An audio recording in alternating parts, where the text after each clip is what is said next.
How you guys doing? How you guys doing? So today we're going to be talking about the NBA play-in. All right, guys. The NBA play-in is now ready and it is now going to be a thing, all right? So we need to understand that the NBA play-in is going to be 6 seeds, all right? 6 seeds, they're going to be an NBA play-in. If you can't hear me, let me know down low. I'll speak a little bit louder. But what's going on today is we're going to basically be talking about who made the play in, who's in the playoffs, and what that means for this year's winners. Okay. So, first off, you're going to be looking at the play in, and the play in is going to have, if we pull this up right now to make sure this is correct, let's see here. The play in this year in the East, we'll start in the East. The East has the Heat, they have the Hawks, the Raptors, and the Bulls. So you'll have the Heat and the Hawks playing, and you'll have the Raptors and the Bulls playing. So with the Heat and the Hawks, what one thing you want to make sure you know is the Heat doesn't really have a lot of size. So they're gonna really struggle in the inside against the Hawks bigs. They have a lot of athletic bigs for the Hawks. So I would see the Hawks winning that game, but also the Hawks really suck on defense, and Jimmy Butler really does come alive on the offensive end. In the playoffs, he's really good. Bam is always going to be an anchor in that middle. I just worry about they don't really have enough outside of Bam and Jimmy. And the Hawks just have really good athletic bigs that can get up and down the court.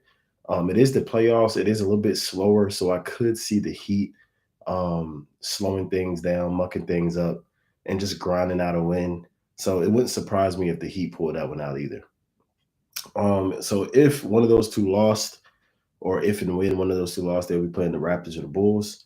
The Bulls confuse me. The Bulls will play great, and then like they'll just lose to like a really bad team. They have been good after the break. I don't know if that's a contribution to Beverly or not, but they have been really good after the break. The Raptors, they're 500. They're literally like a 500 team. They're 41 and 41. What that literally means is, man, like you never know what you're gonna get on any night. You may get the best team, you may get the worst team, but one thing for sure, they cannot shoot threes. Um, the Raptors and the Bulls both can't shoot threes, so this is gonna be a very close game. And I don't know which one will pull that one out. Honestly, that's a hard game to decide there. Going into the West, the play-in is the Lakers, Timberwolves, Pelicans, and Thunder. So the Clippers will face the Suns. That was the big thing today. They ended up winning, and the Warriors will face the Kings. All right. So we'll get into those matchups later, but first we want to talk about those play-ins. So you got the Lakers and the Timberwolves playing each other. Really, the Pelicans. We thought the Pelicans would be in that position to play the Lakers, but they folded down the crunch, and they didn't even have Gobert. That's pretty bad because Gobert is their anchor. You know what I mean? So I don't really know what happened there. But as you see, the Pelicans will be playing the Thunder. I do think the Thunder is gonna probably test them really well. Thunder's a young team. They have SGA there. They have a lot of little wings that are really good. Jalen Williams. They have Giddy. They just have a good team, a good enough to be able to really make stuff really nervous for a one game setting. So going into the matchup everybody wants to talk about, which is the Lakers and the Timberwolves. I don't really think there'll be much to talk about in this game. Quite honestly, Timberwolves are good. I won't say they're not good, but the problem with the Timberwolves is they do this thing where like they can't really, how can I say this? They don't really hold their runs long enough. So they'll go on this mini run, and then next thing you know, they'll give a run up, and they go on a mini run and give a run up. They're not able to really blow teams out. The Timber, if you looked at their games, Timberwolves really rarely blow teams out. So if I'm looking at their schedule, in the last 10 games, they went. Let's see here: one, two, three, four, five, six, seven, eight, nine, 10. They lost 3 games in the last 10, so they're 7-3, which is not bad. That's not a bad record. But you do want to be more of a team that can really put your foot down on teams, and they just can't. The biggest win they've had that I could see from the new year It's probably about. It looks like it was February the 10th. No, sorry, February the 8th when they won 143 to 118 against the Jazz. And that's the Jazz. So you're not gonna be playing the Jazz in the playoffs. So they're gonna be playing the Lakers. The last time they played the Lakers, it was 123 to 111. All right. That game was very weird because they was winning that game in the first half. They just got off a long road trip and Cat just came back. Like it was one of his first games coming back. So that's probably trying to integrate him. Ant just came back off an injury. Nas Reed had just went out. So that is saying that they definitely was just getting started with the team they do have. But you do got to keep in mind that the Lakers also have been the best team in the West since the trade deadline. They've been 18-8. So it's kind of hard to really understand which Timberwolves team you'll be getting that night because it's been a solid Laker team for at least 30 games now. So I expect the Lakers to kind of take that one. I wouldn't say easily because they don't really like playing hard at four quarters. I would say they'll just squeak it out at the end, like they'll win by 4 or 5. And then you have that Timberwolves matchup, which could be the Pelicans again. It could be a part two of what you just saw today. And if it is a part two, I think it would much likely go the same way because you can't really get a better game out of Brandon Ingram. He had 42 points and you still lost. And then you got 23 from CJ, you got 20 from Murphy, you got 18 boards from Valachunas. That's a game that the Pelicans probably they can't play no better than that. And for the Wolves, you got 0 from McDaniels. He only played 9 minutes. I don't know what happened there. You had 2 from Gobert. So like that's 2 of your main players, and you got 2 points from. Gobert also was kicked out of that game as well. Conley had 17, 1 for 6 shooting from three. Towns had 30, and Edwards had 26. So they basically went off the back of Towns and Edwards, which is good. Those are their two best players. So you would expect that, but like I don't think that you're gonna beat the Lakers like that by just getting 2 contributions because they got AD and Bron that's gonna match that. When you look at their bench, Prince had 18 points. They're gonna need that because without Nas Reed, they need somebody to step up and take that pedestal there. Because Kyle Anderson is not really a scorer, so Prince is gonna get a lot of minutes right there. Tonight he played 35 minutes. So when you look at it moving forward, I would expect a rematch between the Pelicans and Timberwolves, and I expect the Lakers to be playing the Memphis Grizzlies by next weekend. And if we go back to the East, you'll see that the Bucks, Celtics, and Sixers are now the top 3 seeds. What that means is they'll be playing the Cavs, Knicks, and Nets in that order. So you will have Bucks, Nets. No, excuse me. You have Bucks and the lowest team, which would be in the play-in. So they'll either be the Hawks, the Heat, the Raptors, or the Bulls. And then you have the Celtics either playing the Heat, Hawks, Raptors, or Bulls. And then you will have the Sixers playing the Nets. You will have the Cavs playing the Knicks. So hopefully Julius Randle is feeling healthy because he has a hard series to come back against. And it's funny because this is the series where the Knicks could have had Donovan Mitchell. So they're actually facing the Cavs at a time where they could have made the same trade they did. So it's kind of like a weird 360 how this worked, how they could have traded for the guy that's like right in front of them. So you're gonna have RJ Barrett versus Donovan Mitchell. You're gonna have Mobley versus Randall, Allen versus Robinson, Garland versus Brunson. It's a pretty good series if you ask me. I just think the Knicks don't have enough with a hobbled Randall because the Cavs are just so good in the inside, and the Knicks don't shoot good threes. They literally drop the ball. So you're driving into like the number one defense in the league. So I expected to go. I don't think it's going to be a sweep. I do think it'll be about 6 or 7, most likely 7. But I expected to go the Cavs way. And then you have the Sixers, Nets. With the Nets, you're going to have a bunch of role players just trying to get to 5 games, quite honestly. They do have a lot of players that can go Harden, but they have nobody for Embiid. And nobody does in the league, but they just have Claxton, and that's really kind of it. So they basically, and then they have enough scoring. So you're really relying on Bridges to give you 30 every game, which he's been doing this in the second half. But like the playoffs is a different monster. They can scheme against him. They can bring 2 at him. So I expect that to be done in probably 5. The Celtics shouldn't have any problems cleaning up whoever comes out of that play in, and so far the Bucks either. So in the East, what I see happening after the first round is the top four seeds just surviving. I think they all win against the lower four seeds, which would be between the 5 and the 10. And so you'll have the Bucks, Celtics, Sixers, and Cavs going to the second round. And then if it stays the same, which it will because the season just ended today, it'll be Bucks, Cavs, and then it will be Sixers, Celtics.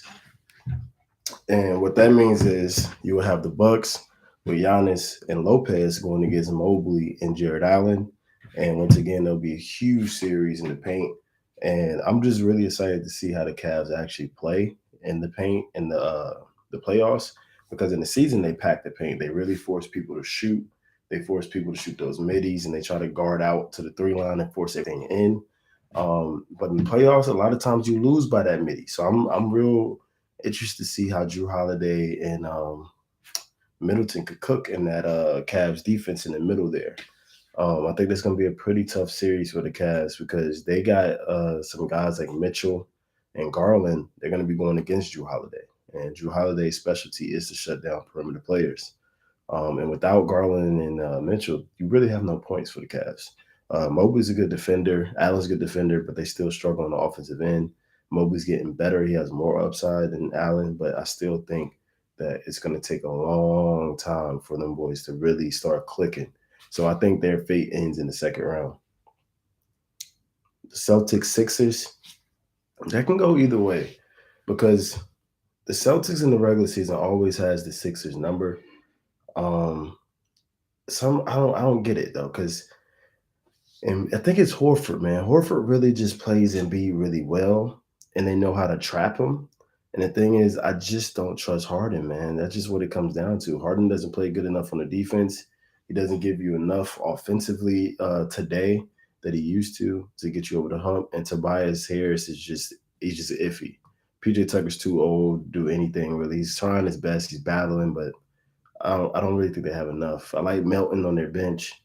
Um, I like the guy they picked up from the Hornets with McDaniels, but overall, I just don't think they have enough to beat the Celtics. Celtics are a really deep team, and they're young. You know what I mean? And every single year, it seems like they make it at least to the second round. So I expected to be Bucks Celtics in that finals, and with that Bucks Celtics game, I'm really I'm really leaning Bucks. I just feel like Giannis, he didn't have his side player last year in Middleton. This year they really wiped the league up. They won the East by one game. That's what Giannis missed a lot of games too. So honestly, I just think the Bucks have the best team in the league, not just the East, and the best player. So when you have the best player, best team, usually things works out for you. Going back to the West, so you will have the Nuggets at the number one seed. You will have the Grizzlies at the number two, the Kings at the number three, and the Suns at number four. What that simply means is you have the Suns playing the Clippers, you have the Kings playing the Warriors, and with those two series, the Suns is just good. I just don't think the Suns are as good as what they are being advertised is, but I do think they're much better than the Clippers. So with that being said, without PG, um, I don't know if they're without Morris. They could be without Morris too. And with Westbrook leading your point guard, and we know his record in the playoffs. This is not to say he will have that same success rate or failure rate, but we know in the playoffs he doesn't particularly play well, and that's because it's a half court offense. Half court offense simply means that you cannot run anymore. That means that the defenses are now set.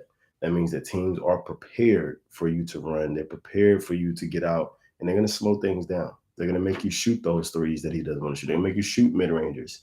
They're going to test your paint defense. So all of the stuff that Russ is really particularly well at, it's going to be harder to get to in the playoffs. Doesn't mean they have to play him. They could sit him in the fourth like they've been doing, but I mean, you're sitting your starting point guard. So who do you go to? That leads to Eric Gordon. That leads to Powell. And the more you go down that list, the less you're going to have because you're without PG. So you're going to be relying on some players that you probably don't want to be relying on in the playoffs. So if you think about it, the Suns is going to be relying on Devin Booker, KD. The Clippers, you would be relying on Kawhi and PG, but PG's not there. So who is that second person? You're gonna have to go down that list. You're gonna have to go to Zubac. You're gonna have to go to Covington if he gets some burn, to Powell, to Morris if the fans really want him playing. Who knows?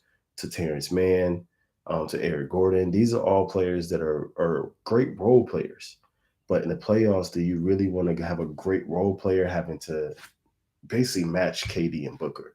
So you're really going to need a monster performance from Kawhi Leonard and amazing performances from your role player for 4 games. All right, that's a lot to ask for. So I see the Suns beating them. I just don't see it going past 5 or 6. Like 6 is pushing it because if KD and Book are really on it, it's just I don't really see how that goes past 6.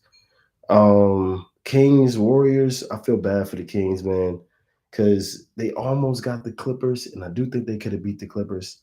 But getting the Warriors is so tough round one because they're literally the Warriors JV.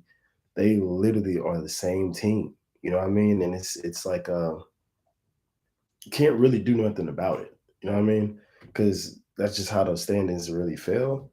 And I just don't like the matchup, man. Like it's just like because the Kings struggle with size, and no, the Warriors don't have size, but the Warriors also struggle with size. So neither team is really the other team's kryptonite here. You know what I mean? It's just one team is better at what the Kings do. The Warriors are just better at it. You know, they have a better version of Sabonis and Green. You know what I mean? He's a better defender. He works the offense by giving those handoffs that Sabonis do. Green does it better. You know what I mean? Sabonis is a better finisher, but Green does those handoffs better, and he has better shooters available with Clay and with Steph. And yeah, you have Keegan Murray over there, but Keegan Murray's a rookie. Like how is he going to play? We don't know. You know what I mean? Monk, he's never been in the playoffs. How is he going to play? Fox, nobody on this team been in the playoffs, really. So when you have this scenario and you got Harrison Barnes, the last time he was in the finals game, he was just really bad with the Warriors. And people do grow. I'm just saying they're a very, very, very young team. And I appreciate them for making it, but it's just a bad, bad matchup, man. It's a bad. Them boys hit about 53s today, the Warriors. Like they not playing around right now. So I wouldn't want to play them first round, not after what I just seen tonight. And they're getting Wiggins back, so like who knows what type of momentum they're riding on right now. They're trying to repeat. You know what I mean? Like that's something you want to avoid if you was the Kings. Um, the next matchup is going to be kind of dependent on the play in, but we kind of figuring that the Lakers will be the 7th seed. If they are the 7th seed, they're going to get the Grizzlies. Me particularly being a Laker fan, you see back here, I kind of don't like that matchup for the Lakers. I know some Laker fans would be like, "Oh, it doesn't matter."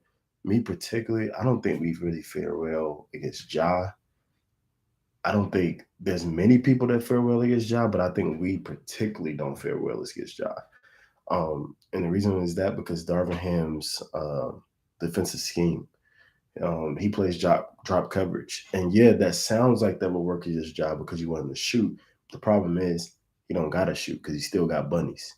So if he coming down the lane and you on drop, he's dunking on you.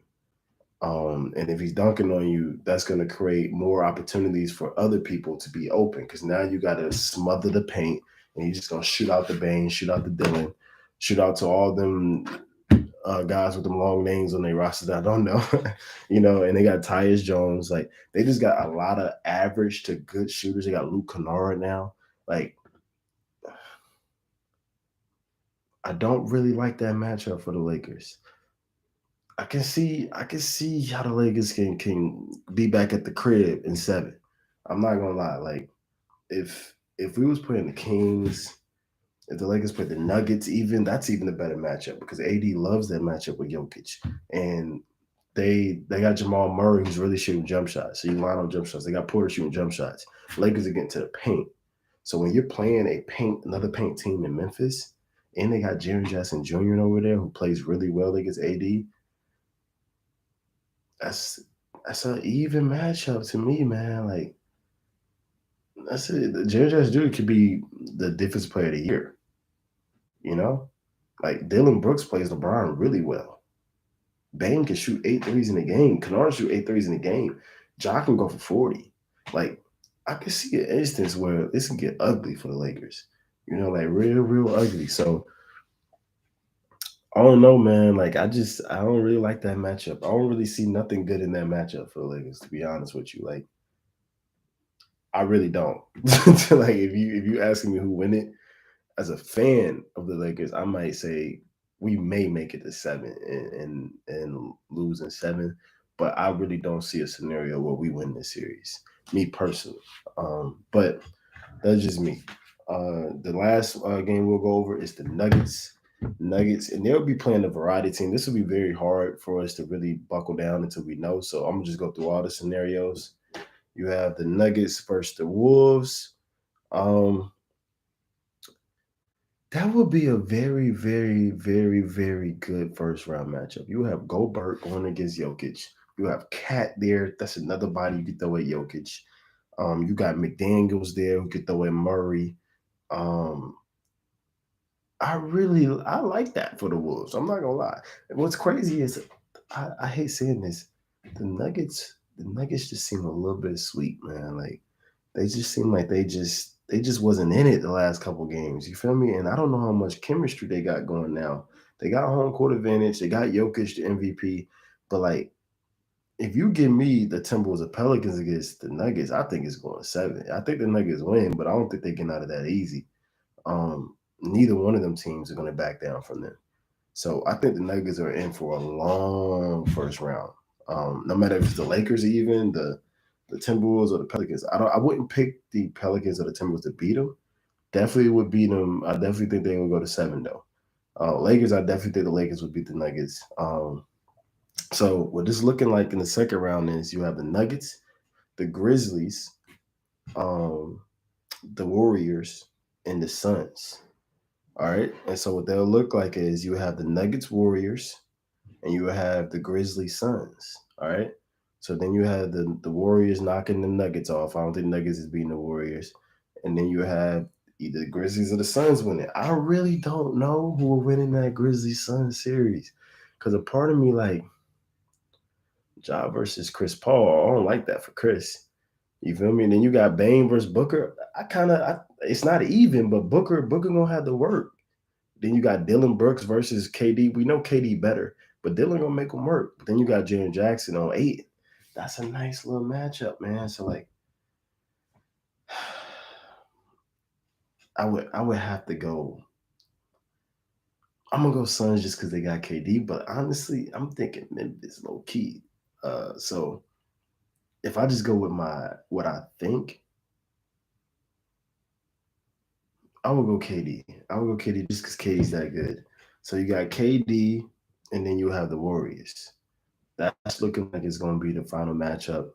And boy, that's a great matchup because you're going to have KD going back at the Warriors, Steph, Clay, Draymond finally getting their leg back, and seeing if they boys really can beat KD. You feel me? Like they already beat him with the OKC Thunder when he was with Russ. Now they're just going to do it when he got Chris Paul and Booker. I firmly believe right now, off of the last couple games, the Warriors and the Lakers look the best, and the Grizzlies. I just think the standings really turned out well for the Warriors. I think this was the best possible. I think they're the luckiest team right now. They got Wiggins back, and they fell to six. That was the best scenario they could have ever wanted. Was to get the Kings. That means they get a week off. All right. And then they stayed off the bracket with the KD Suns. That means they don't even got to play them next round. They avoid them entirely by being six. That was great. That's great. That means if they win, that means next round they would have to play either the Grizzlies or the Lakers. That's it. No. They would play the Nuggets. They'll put the Nuggets next.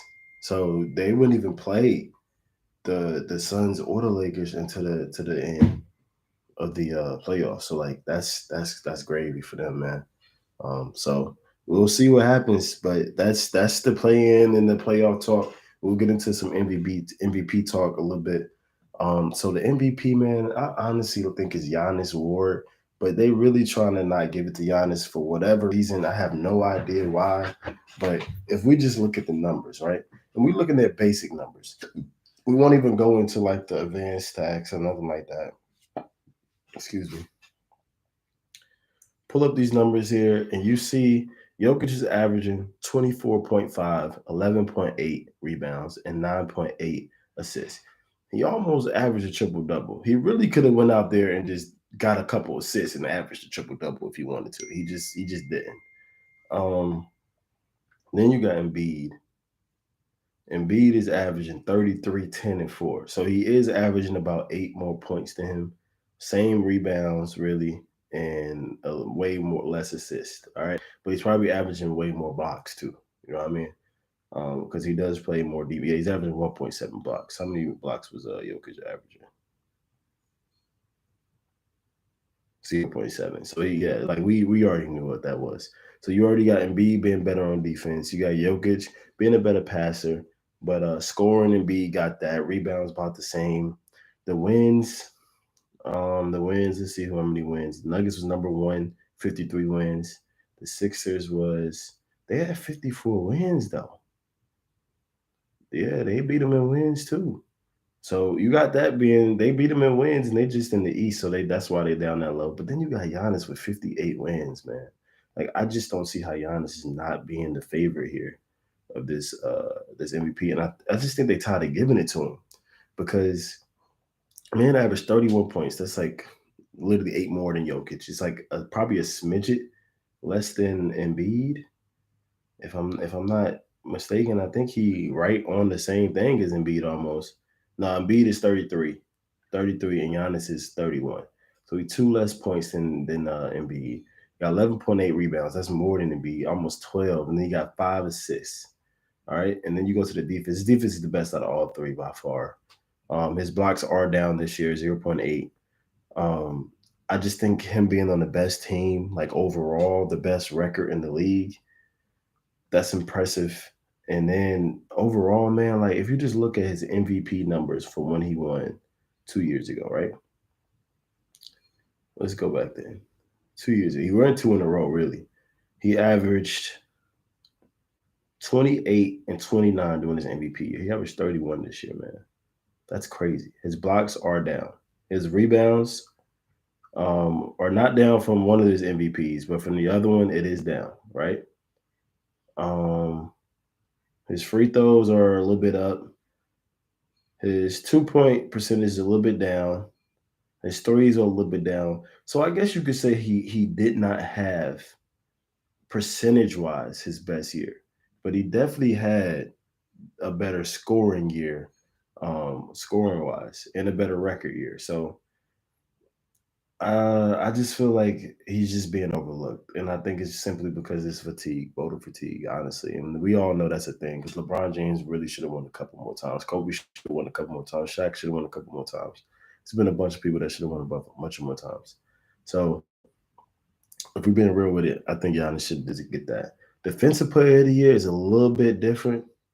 I actually have and this is not even being biased. I actually think if AD played about 5 to 10 more games, AD could have won that Defensive Player of the Year. He had a monster year defensively this year, man. Like he averaged two blocks a game. He was 12.5 on the boards. I think that may be leading the league. Um, he's just a monster this year on the defensive end, man. But I do get the people who say Jaren Jackson. I do get the people who say Jaren Jackson. Jaren Jackson averaged this year. Um, let's see, he's at 6 rebounds. He doesn't really rebound the ball that well, which is really weird. He averages 3 blocks a game though. That's a whole block over AD. That's big time. That's big time stuff. So I definitely want to respect Jaren Jackson there. Lastly, you got to give Brooke Lopez some love here, just because like he wasn't even known as a defender early in his career. So that's pretty impressive that he can average 1.4 this year. He's not up there with AD and Jaren Jackson with the blocks, but he did have a great year at 1.4, and he is grabbing 6.7. So AD is really cleaning house on them boards and getting the blocks. I just think AD played like you. He really was the only reason why the Lakers was winning in the last 30 games, bro. Bro had like an 18-8 record, bro. So like I feel like people didn't give AD his credit this year, but like he had a pretty impressive year when you just look at his numbers. So if I pull up AD numbers right now, let's do it. He averaged 26 points this year. That's only second. It's his second most. That's his first most on the Lakers. It ties his first most on the Lakers. He averaged 12.5 boards. That's his most ever. He averaged 2 blocks. That's not his most ever because we know he was super dominant on the Pelicans on that end. Um, he was his 2 point percentage was the best ever this year at almost 60. His 3 point went up to 25. I know that's not good, but that's way better than 18 from last year. Um, and his field goal went up to the most it's ever been. So honestly, AD been dominant in the paint, man. He's been in the paint going crazy this year. So I think he'll be on one of those all teams, but it's crazy he didn't make no All Star, man. That's real crazy how he didn't make that All Star team. But defensive player of the year, I think it will go to either Jaren Jackson. I think it should go to Jaren Jackson, if you're being honest, man. I think AD could have played a little bit more games. He'd have won that. I think that's it. MVP, defensive player of the year. Nobody really talk about the rest of them awards. Six man. I think Powell, not what's his name? I think Powell for the Clippers, he may win that. Russ was in the running, but then he started starting. Reeves could have been a good option, but he started starting. Um, Improved player of the year, most improved. You definitely got to have either Austin Reeves, but he's second year. It's kind of hard to win second year, or you got to have Larry Marketing. Both of those was really well. SGA, it's kind of hard to go SGA because I think people really seen SGA doing what he was doing this year. Like they seen him coming last year. So I think marketing just came out of nowhere. You know what I mean? That's kind of like, whoa, like where did that come from? You know, like it's kind of like that Julius Randle year where it's like, okay, like that's cool. Right? I didn't know you had that in you. So it's a toss up between SGA, Larry Marketing, and not Powell, and Reeves. You know, so we'll see. And I think that's coach of the year. It got it. Oh, we already know this. Coach of the year got to go to the Kings. That's just crazy what Mike Brown did up there. They ain't made the playoffs in 18 years. That's stupid, man. Like that's a great achievement for them. I really hope they do well against the Warriors, but I doubt it. Don't really think that's gonna happen for them. But to each his own. Maybe they'll surprise the world. They already didn't lick the beam all year. Won a massive amount of games at Sacramento. The Warriors can't run on the road, so who knows? That home court advantage could be kind of crazy for them. They just don't know how to play some defense, man. Them boys don't play no defense in at the Kings, man. And I just feel like the Warriors, they at least will be able to lock up a little bit better with Looney, Green, Wiggins back, Kaminga. Clay with moving his feet, Steph moving his feet. I just think all of them are just better options on D than when you have Monk. Um, not they don't really have too many good options. Fox is a good defender, but like Harrison Barnes, it's Mitchell. It's like yeah, but like they're kind of small, man. They're kind of small. They don't really have the big wings that I think that the Warriors now have when they have Wiggins in the lineup. Other than that, man, that'll be it for today's pod. We will be coming back very soon with more content from the Big Two podcast. We'll be doing this all playoffs, all off season. Um, and then in the off season, we'll have better topics that sometimes won't even have nothing to do with basketball. Sometimes we'll be talking about life, getting your money right, going out here and getting your wardrobe right. So we'll have some fun off-season topics as well. I have some guests on here, and the setup will be a little bit different today. I just wanted to hurry up and get on because the season just ended. Very excited about the matchups. So if you know anybody, tell a friend, share this, like this, comment, subscribe. We're on TikTok as well at the Big Two Podcast. Look us up over there. We will be making an Instagram as well. We are on Twitch at the Big Two Podcast. We go live over there. So just keep a eye out on all the platforms, and we'll be dropping content all playoff long. So you can come back daily, come back weekly, and you'll see more content. All right. So wish you guys teams good luck this week. The playoffs just not starting. I know you guys are happy. It's good times. Good times in the summer. See you guys later.